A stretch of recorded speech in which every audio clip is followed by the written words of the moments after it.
Hey everyone, my name is Stars and welcome back. Today is the day. I've had a lot of people asking about the recipe foods and where they lie in regards to travel, so today we're discussing that.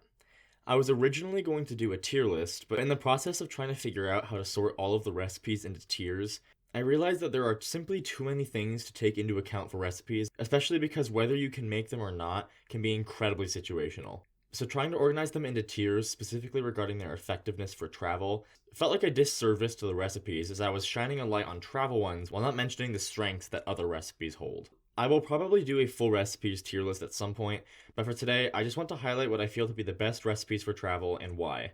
We'll be discussing them in order of least amazing to most amazing, and I'll be mentioning their weight efficiencies after receiving the bonuses from cooking level 5. Starting off with our least amazing recipe, we have porridge. Now, porridge is an odd recommendation, and I debated on mentioning it here altogether, but I ultimately decided that it was worth putting here. Porridge, when cooked, has a calorie to kilogram ratio of 2,190, which is not great. But before you cook it, it weighs half as much. So if you bring with you uncooked running river oats, you can cook and eat them as you go when you make a fire, which will essentially double their weight efficiency, which at that point would be 4,380 calories per kilogram, which is much better. Next up, we have the Banic and acorn Banic. Each regular Banic has a weight efficiency of 5,000 calories per kilogram, and each acorn Banic has 6,240 calories per kilogram, making both an extremely viable recipe for travel with favor towards the acorn Banic. They don't provide any unique buffs, but are simple to make. The regular Bannock can be made with just a tiny bit of flour, cooking oil, and water, and the acorn Bannock made the same way, except you replace the flour with some acorn grounds. It's very easy to obtain the ingredients, and each recipe creates 2 Bannocks. But due to the heavy nature of their ingredients, Bannocks should be made at your safe house before you leave, and any excess ingredients should be left behind. Now we have coastal fish cakes. These are one of the only recipes in the game that uses meat and doesn't have any scent value.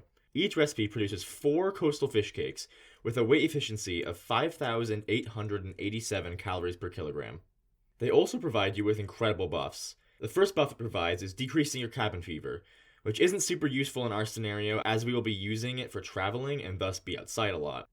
The second is a 15% increase to your max stamina for 3 in-game hours, which is very nice for players in game modes where you don't feel worried about sprinting.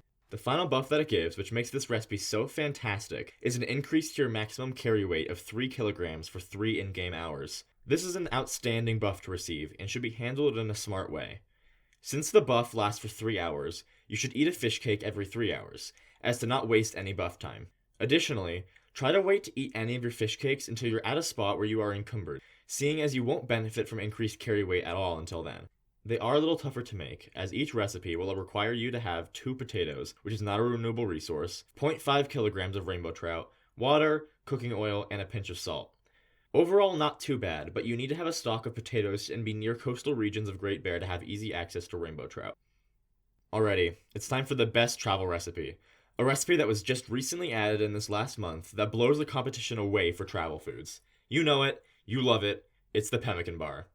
This beauty has an absolutely incredible weight efficiency of 8,992 calories per kilogram. It is very manageable as a late game recipe with its only non-renewable resource being rose hips, which you should be able to have an absolute abundance of across Great Bear. The other ingredients are cured meat, which you can make indefinitely as long as you have raw meat and salt, and animal fat, which you obtain from harvesting animal carcasses. It has largely the same buffs as coastal fish cakes, but it trades out the less useful cabin fever decrease for a 15% decrease in your fatigue. This is an absolutely incredible swap as, if you are traveling for long periods of time, you will become fully fatigued before the day is over, especially if you are sprinting or doing any rope climbs. But no longer with the Pemmican bar. You should once again be spacing out when you eat them in order to maximize their carry weight buff. But even with doing that, you can stay energized for an absurdly long amount of time with the Pemmican bar.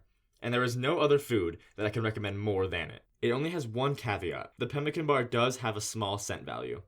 I've seen people claim that it doesn't, but when using it in-game for travel, I've experienced predators chasing a scent towards me when I have nothing other than a Pemmican bar on me that would produce a scent. So while it is a tiny scent value that you won't even see appear on your scent meter, it is still there. So you will need to bring means to repel predators, or at least outrun them, when you are carrying Pemmican bars, but it is still the best option in my eyes. There are 2 last things I will mention before we close out this video. First, cooked recipes decay very quickly. 20% a day while indoors and 5% per day while outdoors. Before you reach cooking level 5, this is something to keep an eye on and can make coastal fish cakes and pemmican bars slightly less viable for longer trips, as they may give you food poisoning by the time you start to need their carry weight increase. But once you reach level 5 cooking, you are immune to food poisoning from any cooked food. So at that point, they become the absolute best options for any journey regardless of length. However, for stuff like coastal fish cakes and for the pemmican bar, they should not be the only food that you are bringing, as you want to space out when you're eating them to maximize their buffs. You'll want other food to make sure that you don't starve during that time period. So that's when what we talked about in our first food video will come in handy while you're waiting for your next helping of coastal fish cakes or pemmican bar. Second, I want you all to know that I make sure to read all of your guys' comments as best I can, and I see that a lot of you are mentioning things that I either didn't know myself or are very good points while playing in harder difficulties. So I'm going to be adding a new video to our roadmap after the weapon variants video, where we discuss interloper/misery specifically, and how previously mentioned advice may change in those tougher difficulties.